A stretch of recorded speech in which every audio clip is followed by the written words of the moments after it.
Di HP atau di hati? Hah? Di hati ya, Insya Allah. Cinta kapang ya. Di download di HP ya, di download. Nggak apa-apa, nggak tahu, dilihat ya. Nanti lama-lama Insya Allah pusing ya. Kalau nggak belajar bahasa Arab pusing. Baik, tafadhal, sudah? Belum? Hah? Mas. Baik.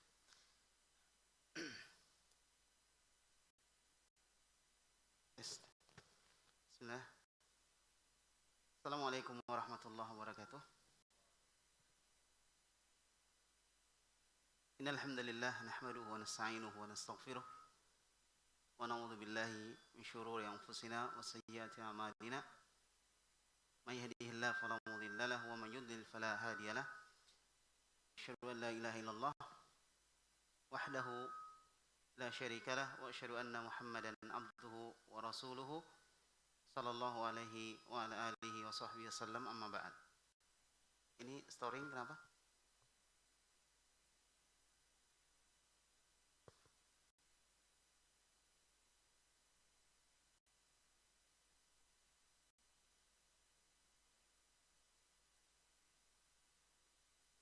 Ya.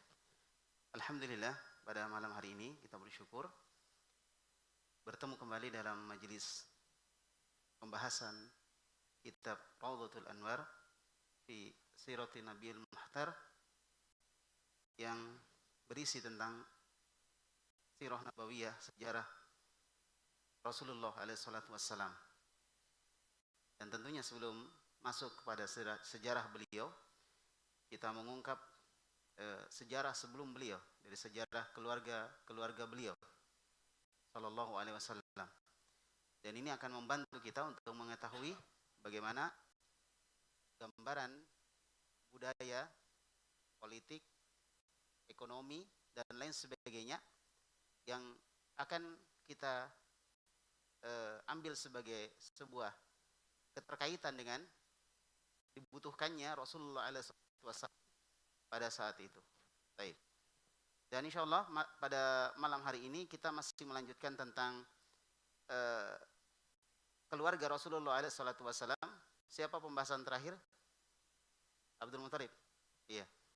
Baik. Siapa namanya Abdul Muthalib? Siapa?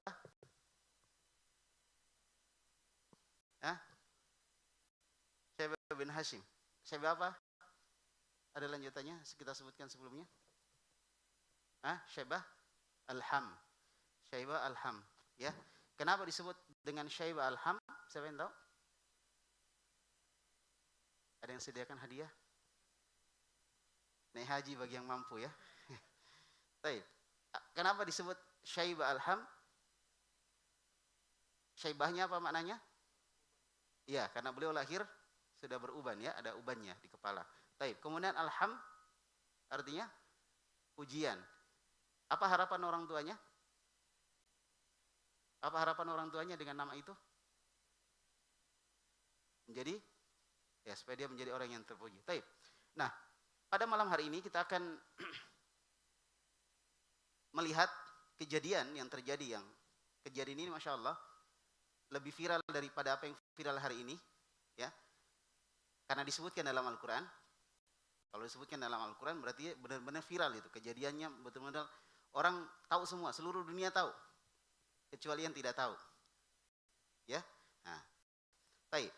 Yaitu kejadian yang disebut dengan kejadian apa? Tentara bergajah. Tentara bergajah. Yang itu akan kita baca insya Allah di halaman 8 di fakrah kedua atau paragraf kedua. Tafadhol. Abu Zain. Anta taqra. Baik. Wa fi ahdihi. Bismillahirrahmanirrahim. Ahsanallahu ilaik. Qala al-musannif rahimahullah ta'ala wa fi ahdihi waqa'at hadithuhul fil. Hadithatul fil. Baik. Hadithatu sebagai apa? Kenapa enggak ditanwin? Dia fa'il sekaligus mudhaf. Mudhaf, ahsan. Baik. Ja'a Abrahatul Ashram. Naam. Minal Yaman bisittina alfi jundiyin minal ahbash ومعه بعد الفيلة بعد الفيلة طيب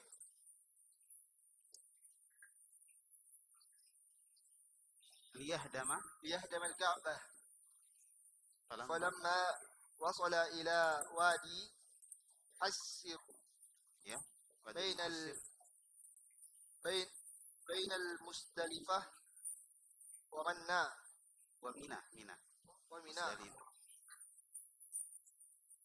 lanjut وتهيأ للهجوم على مكة أرسل الله عليهم طيرا أبابيل ترميهم بحجارة من سجيل فجعلهم كعصف مأكول وكان ذلك قبل مولد النبي صلى الله عليه وسلم بأقل من شهرين فقط. طيب santai. Barakallahu fiik.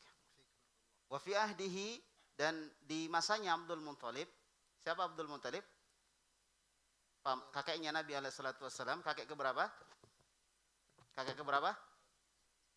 Kesatu atau pertama? Pertama ya. Enggak, bahasa Indonesia. Saat hadithatul fil, terjadilah kejadian yang disebut dengan peristiwa bergajah, peristiwa gajah. Ya, peristiwa gajah. Baik. Kenapa disebut dengan peristiwa gajah? Karena jaa Abrohatul Ashram, datanglah Abroha. Abroha kenapa enggak ditanwin? Karena diakhiri dengan ta'mur butoh, nama laki-laki ya. Taib.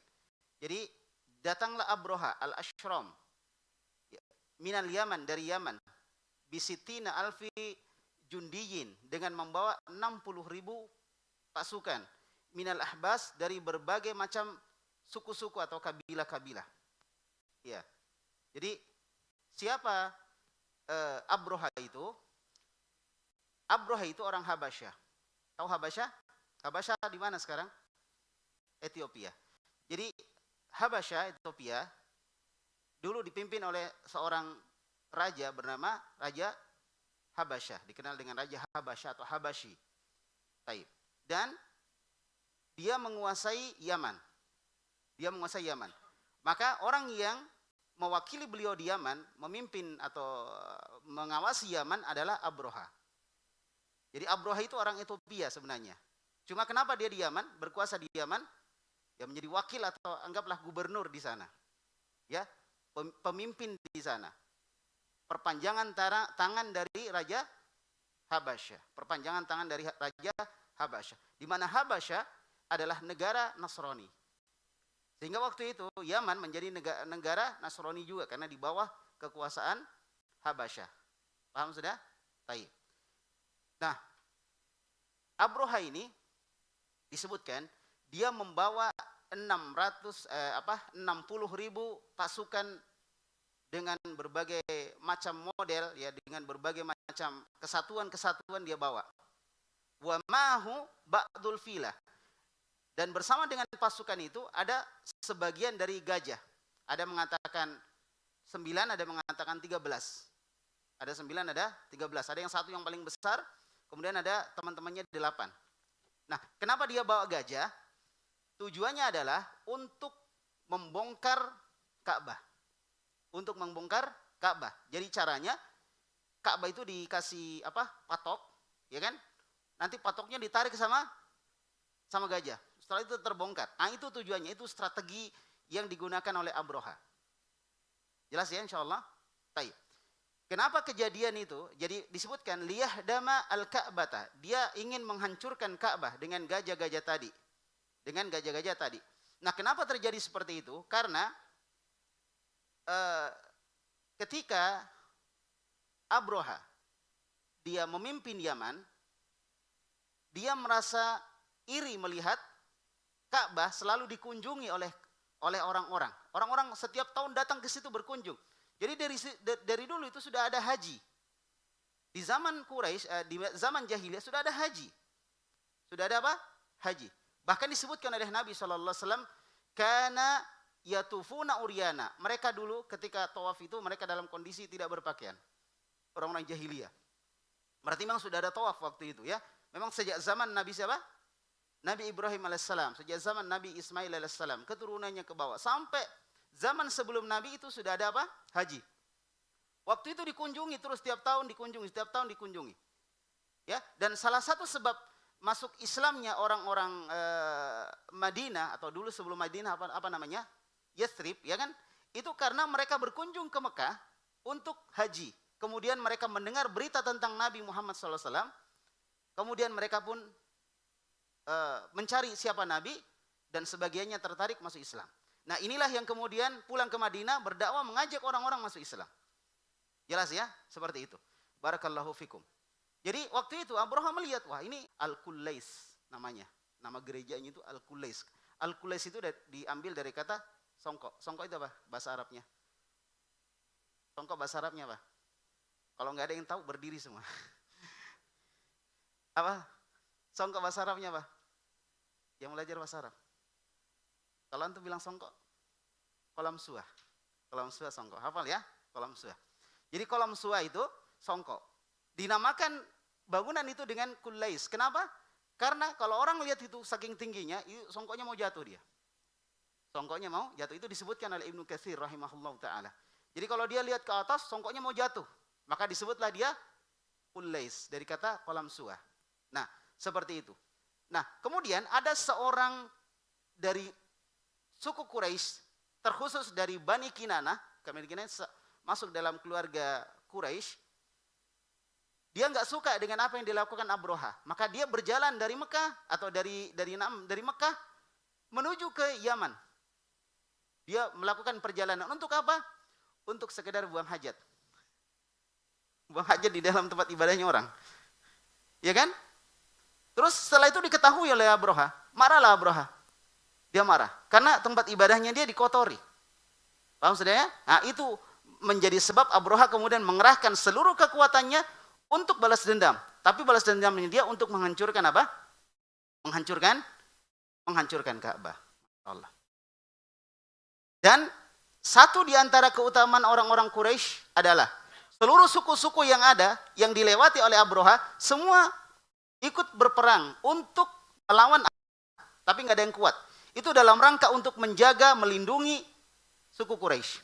Ini menunjukkan suku Quraisy mendapatkan kemuliaan atau mendapatkan penghargaan yang tinggi dari suku-suku yang lainnya. Tapi nggak ada yang berani, nggak ada yang bisa melawan karena masya Allah ini pasukan, ada pasukan bergajah, ada pasukan berkuda, ada pasukan jalan kaki dan lain sebagainya, macam-macam pasukannya. Nah, waktu itu ketika Abraha tiba di Mekah, dia didatangi oleh Abdul Muttalib. Datang Abdul Muttalib menemui Abraha.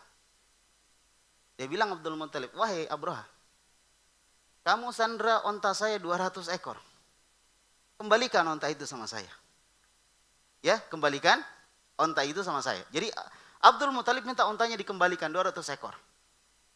Ya, kemudian Abraha mengatakan kepada Abdul Muttalib, jadi saking hormatnya nih, Abdul Muttalib kan orangnya gagah, berwibawa. Ya nggak tahu ya apakah berwibawa harus gagah. Tapi yang jelas Abdul Muttalib orangnya gagah, kita sudah sebutkan sebelumnya ya. Gagah orangnya Masya Allah. Ya, makanya wajar, Rasulullah juga gagah ya. Dia cucunya Abdul Muttalib. Jadi Masya Allah, saking gagahnya Abdul Muttalib ini, dan berkarisma, Abraha ketika ada di singgasana dia turun. Ini ceritakan oleh Imam Ibnu Katsir. Dia turun dari singgasananya, duduk di atas permadani bersama dengan Abdul Muttalib. Saking berwibawanya Abdul Muttalib. Lalu Abraha tanya, kamu apa kesini? Mau apa Anda? Saya mau minta 200 ekor onta saya yang Anda sandra. Katanya Abraha. Saya minta 200 ekor onta saya yang Anda sandra. Ya, baik. Nah kemudian, kenapa engkau berbicara dengan onta kamu? Kenapa kamu tidak berbicara atau tidak mendiskusikan tentang apa tadi?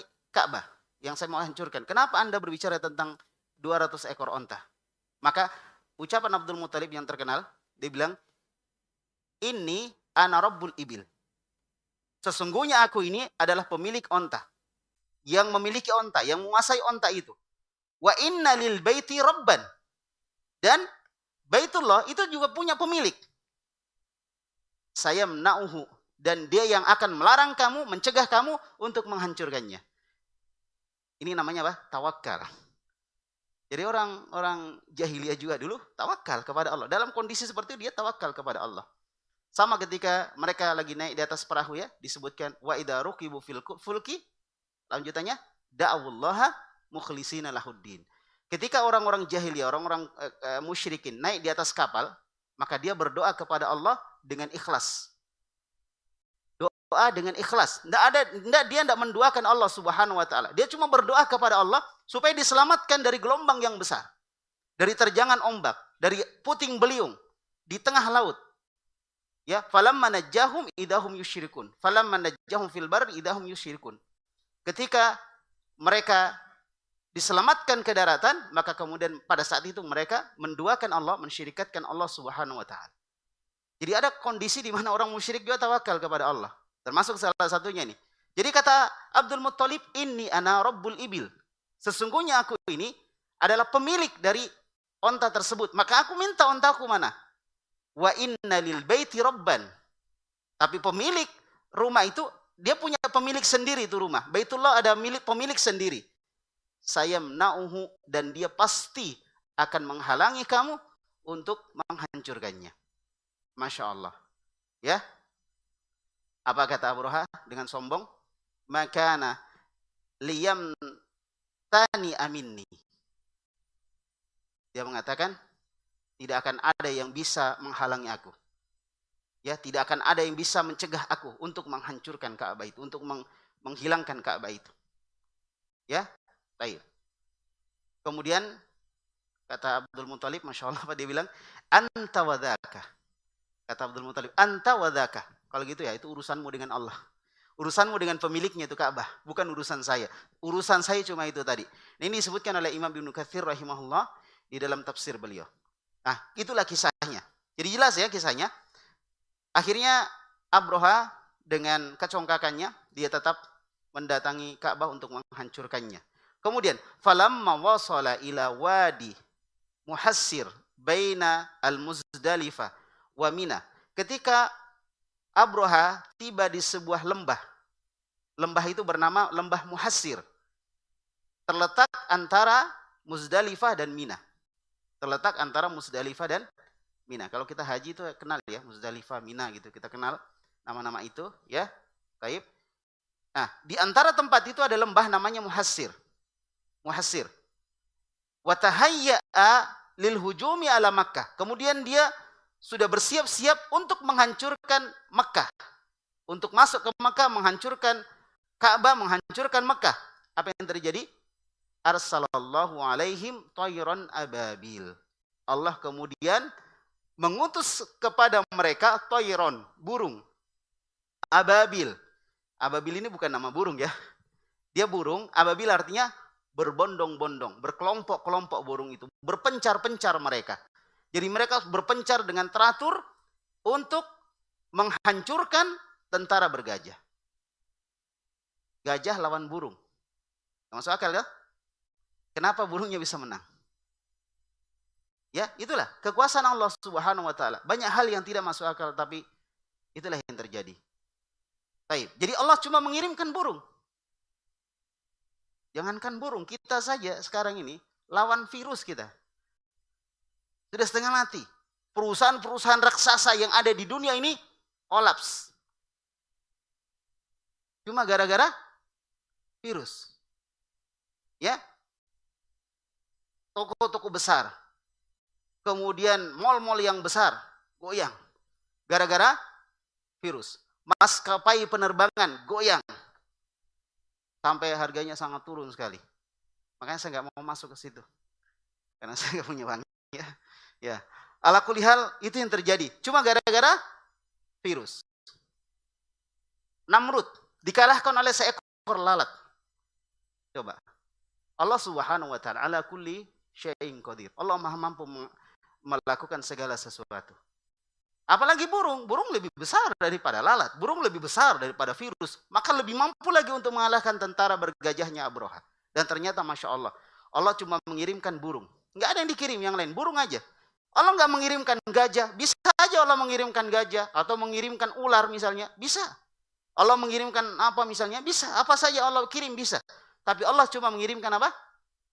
Burung. Sudah cukup. Sudah cukup.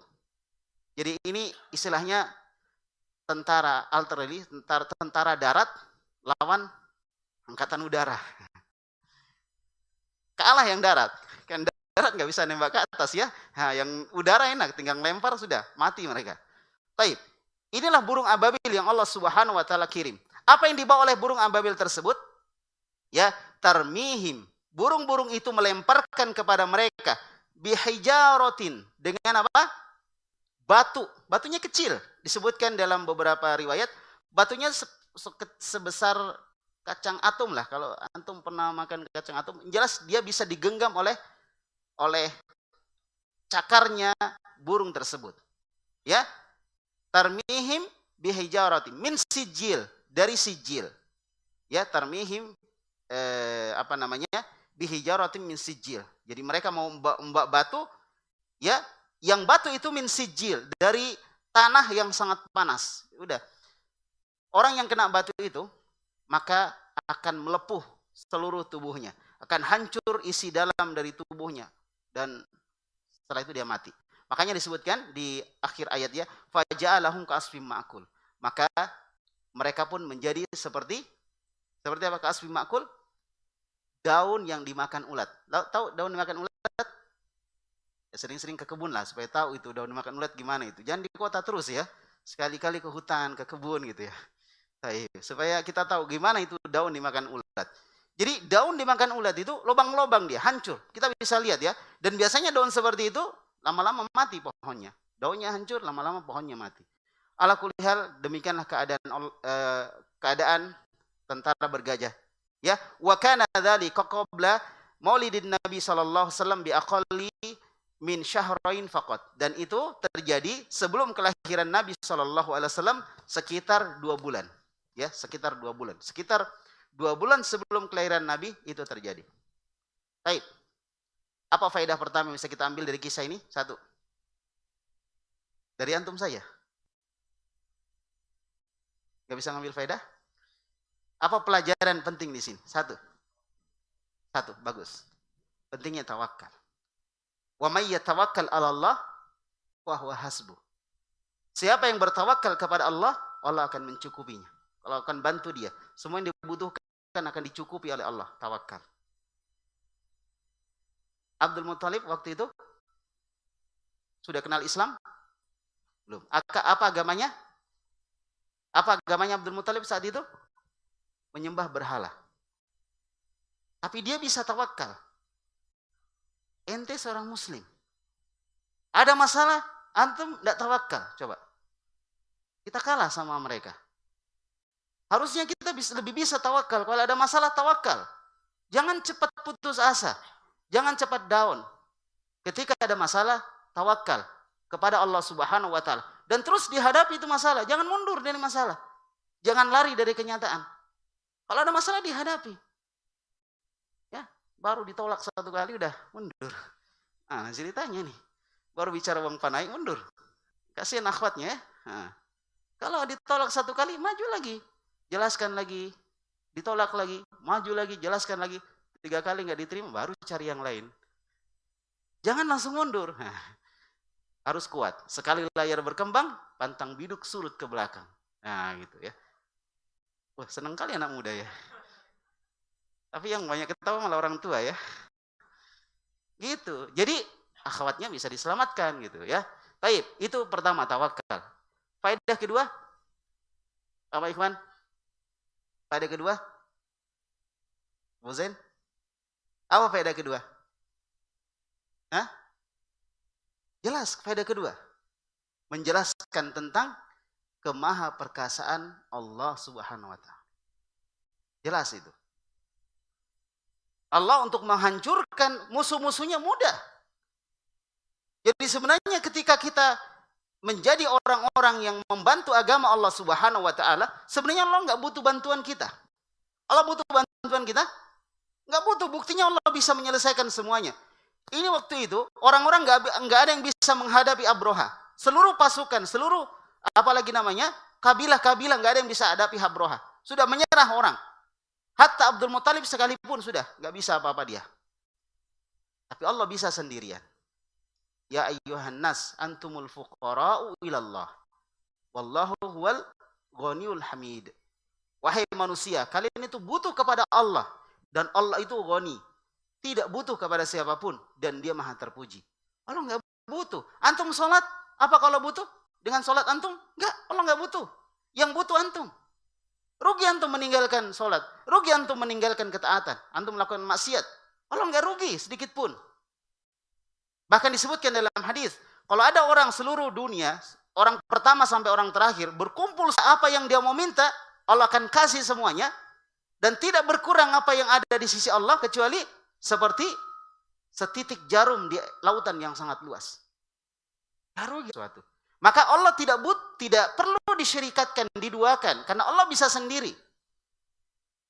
Kita minta rezeki kepada Allah. Kita juga minta rezeki kepada selain Allah. Nggak butuh kita dengan permintaan kepada selain Allah. Karena Allah bisa sendiri. Baik, itu ya, jelas ya. Maha tidak butuhnya Allah. Maha perkasanya Allah subhanahu wa ta'ala.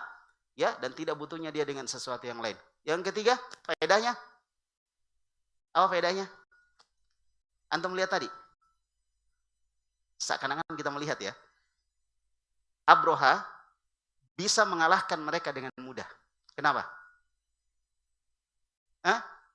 Karena mereka tidak bersatu. Sehingga mereka dikalahkan dengan mudah. Karena mereka tidak bersatu. Ini bukti bahwa di zaman jahiliyah sebelum datangnya Nabi, suku-suku itu berkelompok-kelompok. Apa yang Allah sebutkan dalam Al-Quran? Wala takunu minal musyrikin. Jangan kalian seperti orang-orang musyrik. Minal ladzina farraqu dinahum wa kanu syi'a. Itu. Di antara mereka adalah orang-orang yang memecah belah agama mereka. Mereka menjadi kelompok-kelompok, berkelompok-kelompok. Kullu hizbin bima ladaihim farihun. Setiap kelompok saling membanggakan kelompoknya. Berpecah-pecah. Boleh nggak kita punya suku? Boleh. Tapi jangan sampai kesukuan membuat kita ta'assub, fanatik buta, kemudian memecah belah kita di atas sunnah. Ya kan? Para ulama juga ada sukunya. Ya, Imam Syafi'i Quraisy, ya. Baik. Jadi sekali lagi barakallahu fikum, enggak ada masalah dengan suku. Yang masalah ketika itu dijadikan sebagai tolak ukur kebenaran, kemudian kita ta'assub dan kemudian terjadi perpecahan. Jadi ini faedah ketiga. Faedah ketiga, kisah ini menunjukkan bahwa orang-orang Arab pada saat itu tidak bersatu. Mereka berkelompok-kelompok, mereka bersuku-suku, dan masing-masing suku tidak bersatu. Kalau mereka bersatu di atas satu kepemimpinan, nah itu. Ya. Baik. Oleh karena itu disebutkan dalam hadis, barang siapa yang mati dan dia tidak punya pemimpin, sebutkan, maka dia mati seperti mati jahiliyah. Mata mitatan jahiliyah. Dia mati seperti mati jahiliyah. Bukan berarti orang itu orang jahiliyah. Tapi apa maksudnya?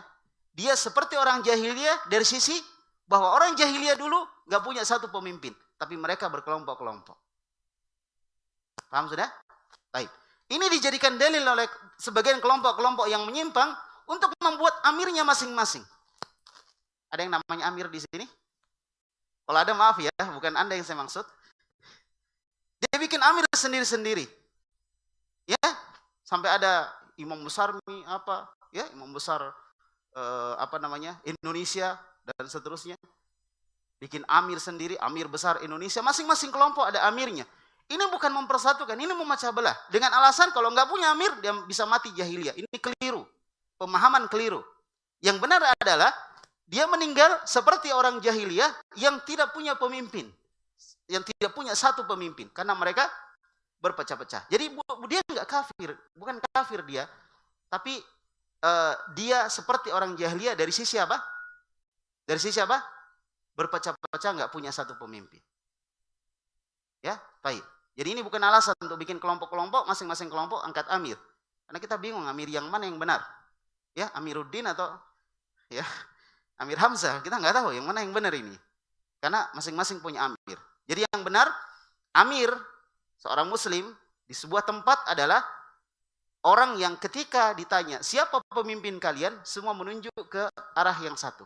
Itulah pemimpin kaum muslimin di tempat itu. Paham sudah? Nah, kalau misalnya cuma kelompok tertentu menunjuk ke orang itu, kelompok yang lain tidak, berarti dia bukan amir. Ya mungkin namanya Amiruddin kah? Amir tadi, Amir Hamzah. Ya, tapi bukan itu amir yang benar. Amir yang benar ketika seluruh orang di tempat tersebut menunjuk ke orang yang sama. Itulah pemimpin. Itulah yang harus dibaiat. Itulah pemimpin kaum muslimin. Paham semua insyaallah? Baik. Jadi itu yang ketiga. Faedah keempat, ada yang bisa tambahkan? Faedah keempat? Ayo, faedah keempat? Tidak ada? Di belakang? Tidak dengar saya, dalam hati suaranya. Ayo, di belakang silakan. Apa faedah keempat kira-kira apa? Faedah Abu Zain, ada enggak? Hah? Masa enggak ada? Apa faedah keempat? Baik. Hah? Ya, itu bisa masuk ke tadi ya. Manusia tidak mampu atas kekuasaan Allah, ya. Atau dikatakan manusia itu adalah makhluk yang lemah. Manusia makhluk yang lemah. Sekuat-kuatnya dia akan lemah di hadapan Allah Subhanahu wa taala. Ala kulli hal, banyak pelajaran yang bisa kita ambil dari sini. Taib, sekarang kita masuk ke selanjutnya ya, tentang kelahiran Nabi Shallallahu alaihi wasallam atau ayahnya Rasulullah setelah Abdul Muttalib. Kita masuk ke anaknya Abdul Muttalib. Tafadhol, silakan baca. Tsumma qala rahimahullah taala amma waliduhu sallallahu alaihi wasallam Abdullah fakana ahsanu auladi. Fakana ahsanu atau ahsana? Ahsana. Kenapa ahsana? Karena dia khabar kana. Khabar kana. Mana isim kana? Abdullah. Hah? Abdullah lah. Isim kana apa Ikhwan? Mustatir. Santa. Mustatir. Takdirnya? Huwa. Kembalinya rujuk ila Abdullah. Nah, gitu caranya. Jendak langsung ke Abdullah. Taib. Itu menunjukkan semua ada proses. Semua ada proses, enggak langsung. Ya, semua ada proses. Ya, mulai dari nazar, kemudian khitbah ya dan seterusnya. Semua ada proses, enggak bisa langsung. Ya, baik, lanjut. Fakana ahsana auladi Abdul Muttalib wa a'affahum wa ahabbahum ilaih wa huwa adh-dhabih.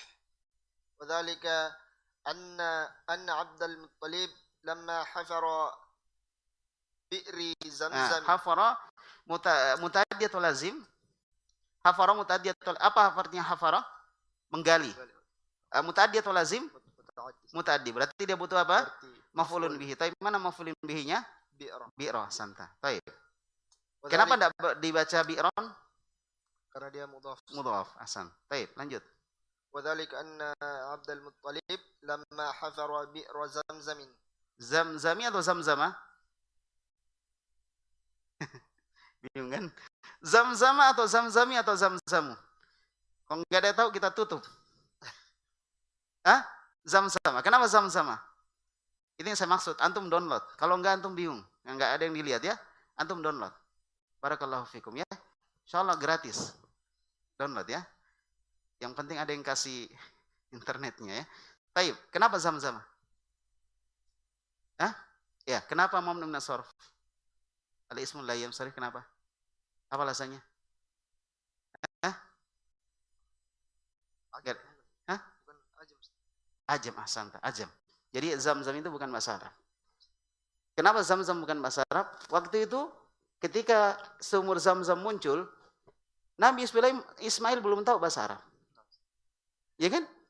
Nabi Ismail ketika air Zamzam muncul, ketika Ismail dengan ibunya, menangis Ismail, ibunya berlari dari Safa Marwah sampai berapa 7 kali itu. Waktu itu Ismail nangis sampai kemudian muncul air. Air itu kemudian dikatakan Zam, artinya berkumpul. Waktu itu sudah ada bahasa Arab di Mekah? Belum ada. Jadi bahasa apa yang dipakai? Dari mana asalnya Ismail?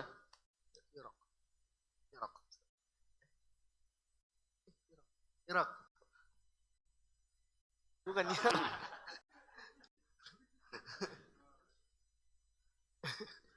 Yaman, Irak, mana? Pilih aku atau dia, satu saja. Satu saja. Irak. Hah? Irak. Dia dari Palestina. Oh. Palestina. Dari Irak asalnya pindah ke Palestina. Setelah di Palestina lahir dari situ siapa? Ismail, kemudian dibawa. Saya punya anak kecil, antum mungkin lihat videonya anak kecil. Saya tanya mereka dari mana asalnya Ibrahim Ismail, dia tahu jawab Palestina gitu. Anak kecil-kecil kelas 1 SD, kelas 2 gitu. Bukan saya mempermalu antum, antum murojaah. Antum murojaah.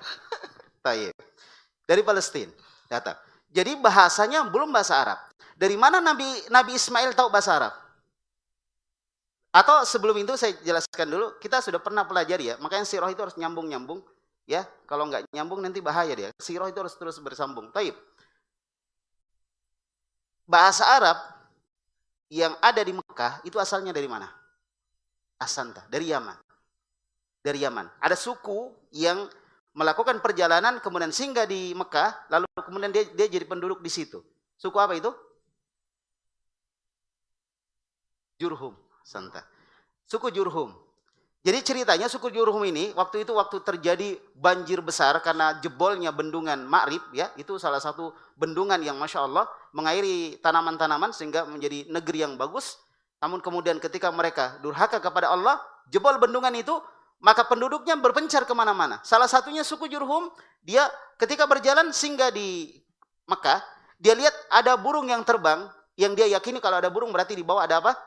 Ada air. Paham sudah? Nah, kemudian mereka datang ke situ, minta izin kepada ibunya Ismail. Siapa ibunya Ismail? Hajar. Minta izin supaya mereka tinggal di situ. Maka kemudian ibu Ismail memberikan izin dengan syarat Zam-Zam dikuasai sama keluarga Ismail. Paham sudah? Nah, disitulah nanti kemudian Ismail menikah dengan Jurhumiyah, orang Jurhumiyah dari suku Jurhum. Karena waktu itu nggak ada perempuan di situ, cuma ibunya. Berarti dia nikah sama siapa? Orang-orang dari suku Jurhum. Disitulah Nabi Ismail belajar bahasa Arab. Maka Nabi Ismail dan keturunannya disebut Arab apa? Aribah atau Musta'aribah? Lupa tahu pelajaran pertama ini dulu, sudah lama ini. Aribah atau Musta'aribah? Apa artinya Aribah? Apa artinya Musta'aribah? Baik, antum murojaah kita tutup. Karena sudah masuk Isya ya. Ya, saya kasih penasaran ya, supaya antum kepo, cari gitu. Kalau nggak gitu nggak murojaah nanti. Murojaah ya, apa bedanya aribah dengan musta'ribah? Pekan depan saya tanya. Yang nggak tahu berdiri. Ya, siap? Siap? Nah, satu, tugasnya antum pertama, download kitabnya. Kalau bisa beli. Ini saya berapa kali kasih tahu. Download atau beli. Ustadz, belum bisa bahasa Arab, nggak ada masalah. Yang penting punya kitabnya. Nanti kalau perlu, biasanya kalau mau masuk ruangan, biasa kita dulu ya, diperiksa apa itu? Periksa suhu dulu ya. Nah, sambil periksa suhu, sambil tanya, ada downloadannya? Kalau ada, masuk. Kalau nggak ada, ya masuk juga. Baik ya. Jadi download. Satu ya. Yang kedua, cari perbedaan antara Arab, Aribah, dan Musta'ribah. Saya belum selesaikan ini. Insya Allah pekan depan kita akan bahas. Selesaikan pembahasan kita. Ya.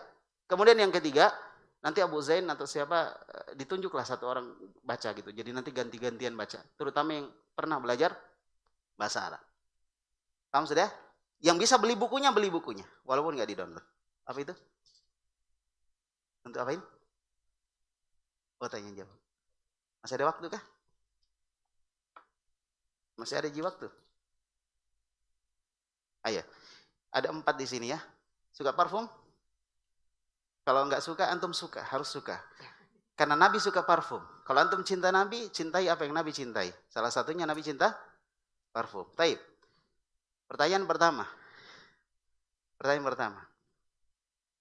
Apa makna dari Toiron Ababil? Angkat tangan, Toiron Ababil, belakang.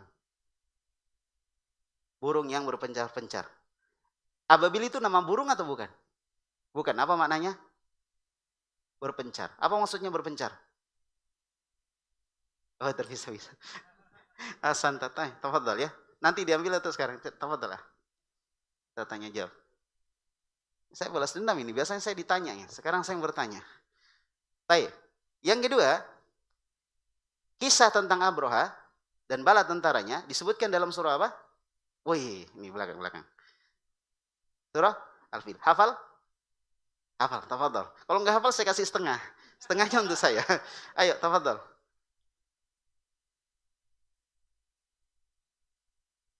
Atau nggak hafal. Pokoknya isinya untuk saya, tempatnya untuk antum kalau nggak hafal. Ayo. Tafadhol.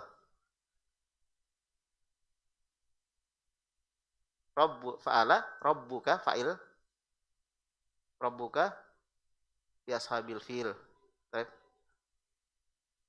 Heeh. Heeh.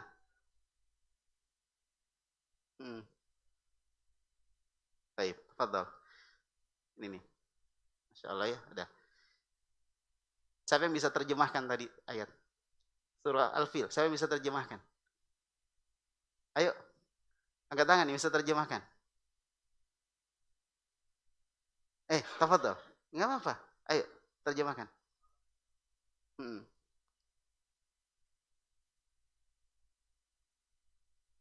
Jangan tegang, santai-santai. Artinya?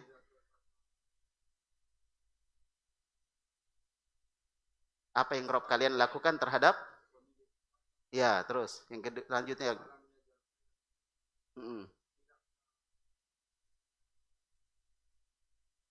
Ya, terus.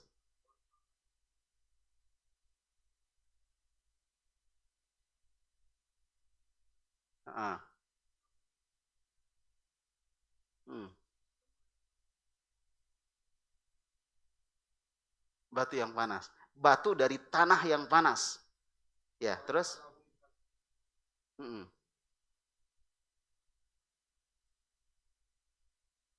Seperti daun yang makan ulat. Taib, fadal. Antum aja, menyalurkan saja. Antum kayaknya sudah banyak parfum. Orang sini dia. Yang terakhir ya, yang terakhir barakallahu fikum. Sebutkan silsilah Nabi sampai kepada Abdu Manaf. Pendek saja, sampai kepada Abdu Manaf. Pendek. Silsilahnya Rasulullah sampai kepada Abdu Manaf. Satu. Ayo, ini. Yes, tafadhol, tafadhol.